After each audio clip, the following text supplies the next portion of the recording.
반갑습니다. 변호사, 세무사, 변리사 등 전문 자격사의 완전한 자존을 함께하는 컨설팅 기업 사자마케팅입니다. 빼빼로에 대한 이야기를 하면서 도입부를 좀 시작해 볼게요. 롯데제과죠. 빼빼로를 처음 출시한 것은 1983년이었는데 처음에는 지금처럼 큰 인기를 끌지 못했습니다. 빼빼로는요, 일본의 포키에서 영감을 받아 개발된 제품인데요. 가늘고 길쭉한 스틱 모양의 초콜릿을 묻힌 것이 특징이었죠. 하지만 당시에는 낯선 모양과 맛 때문에 소비자들에게 큰 반향을 일으키지 못했습니다. 그러나 롯데제과는 소비자들이 제품에 익숙해질 수 있도록 꾸준히 마케팅을 했고요. 다양한 맛을 추가하고 지속적인 제품 개선에 나섰죠. 그러던 중 1994년쯤 11월 11일에 친구에게 빼빼로를 선물하면 그 친구와 키가 자란다는 학생들 사이에 이야기가 퍼지면서 롯데제과는 이날을 빼빼로데이로 홍보하기 시작했습니다. 그 후에 빼빼로는 단순한 과자에서 벗어나 연인과 친구들 간의 마음을 표현하는 상징으로 자리 잡게 됐죠. 빼빼로가 지금처럼 사랑을 받게 된 기간에 10년 이상은 걸렸다는 얘기입니다.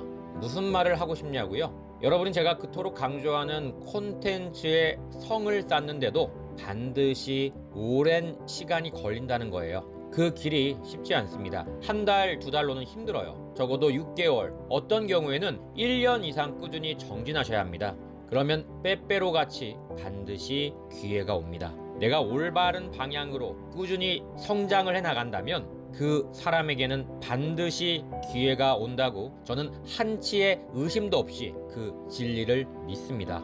여러분이 몇 개월 혹은 몇 년을 노력하시면 반드시 기회는 찾아옵니다. 그냥 자기계발 서적에 있는 말을 하는 게 아닙니다.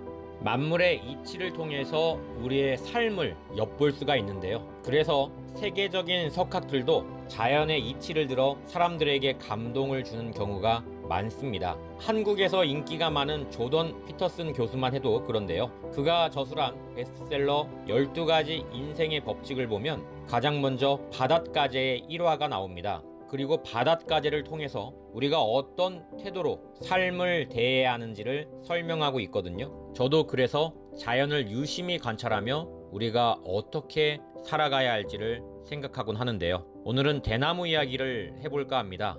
저는 가만히 있어도 생각을 굉장히 많이 하는 편이고 쓸데없는 상상부터 온갖 잡생각을 다 합니다. 오늘도 이 글과 영상 대본을 쓰면서요, 이런 반문을 해봤습니다. 올바른 방법으로 꾸준히 가는 거 말고 별다른 노력이 없어도 폭발적으로 성장하는 그런 건 없나 하고요. 제가 올바른 방법으로 꾸준히 성공을 해야 합니다 라고 했다면 그걸 뒤집는 사례가 혹시라도 있으면 제 말에 신뢰가 떨어지는 거겠죠. 그래서 저는 제가 내린 결론에 대해서 제 스스로 저를 한번 공격을 해보는 습관을 갖고 있습니다. 그런데 올바른 방법 그리고 꾸준히가 아니더라도 폭발적으로 자라는 게 하나 있습니다. 바로 대나무죠. 대나무는 성장이 시작되면 하루에 1m 이상 자라는 경우도 있을 정도로 엄청난 속도로 자랍니다.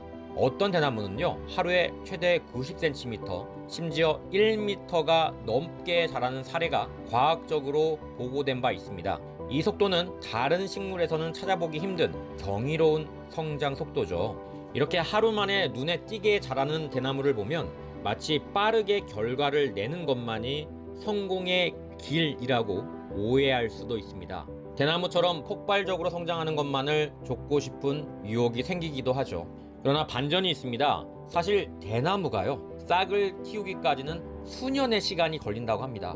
대나무는 성장하기 전에 먼저 땅속 깊숙이 강한 뿌리를 내리는데 이 과정에 보통 3년에서 5년의 세월이 필요합니다. 이 뿌리들이 견고하게 자리를 잡기 전까지는 지상에 아무런 변화도 보이지 않기 때문에 자칫 대나무가 자라지 않는 것처럼 보일 수도 있습니다. 대나무는 이처럼 긴 시간 동안 묵묵히 준비하고 강력한 뿌리를 통해 튼튼한 기반을 다진 후에 비로소 지상으로 폭발적인 성장을 시작합니다. 자연에서 우리는 인내와 결실의 관계를 쉽게 찾아볼 수가 있습니다. 예를 들어 인간의 태아는 어머니 뱃속에서 9개월이라는 긴 시간을 거쳐야만 세상에 나올 수가 있습니다. 이 기간 동안 태아는 무럭무럭 성장하고 충분히 발달해야 건강한 아기로 태어날 수 있습니다. 동물들도 마찬가지입니다. 코끼리의 임신기간은 약 22개월입니다. 이 시간 동안 새 생명이 천천히 준비되는 거죠. 알을 품는 새들 역시 시간이 필요해요. 어떤 새들은 무려 몇 달 동안 알을 품고 따뜻하게 유지하며 새 생명이 부화하기를 기다립니다. 한편 다른 동물들도 번식이나 성장에 있어 오랜 시간이 걸리는데,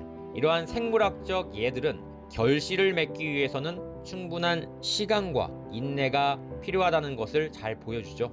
이처럼 자연의 이치는 우리에게 알려줍니다. 진정한 성과를 얻으려면 보이지 않는 과정에서도 충분한 준비가 필요하고 인내와 시간이 있어야만 그 결실을 맺을 수 있다는 것입니다.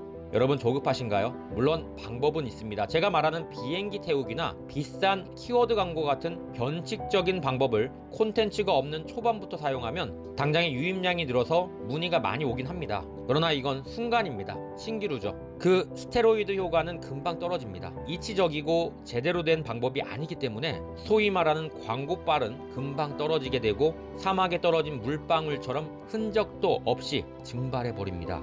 자연을 돌아보시길 바랍니다. 어느 하나 일순간 된 것은 없습니다. 콘텐츠도 전문 자격사 본인이 직접 빚어 꾸준히 쌓아가야 합니다. 그게 마케팅과 브랜딩의 시작입니다. 꾸준함을 이기는 것은 없습니다. 꾸준하게 콘텐츠를 쌓아가십시오. 그게 진리입니다. 진리는 항상 복잡하지 않습니다. 단순하죠. 그리고 꾸준하게 쌓아가야 할 방법을 모르시겠다면 저희를 찾아주시길 바랍니다. 올바른 방법으로 꾸준하게 쌓아가는 전문 자격사의 콘텐츠 작성법, 제가 다 알려드릴 수가 있습니다. 감사합니다. 퀀텀 스텝스 공동대표 스몰자이언츠였습니다.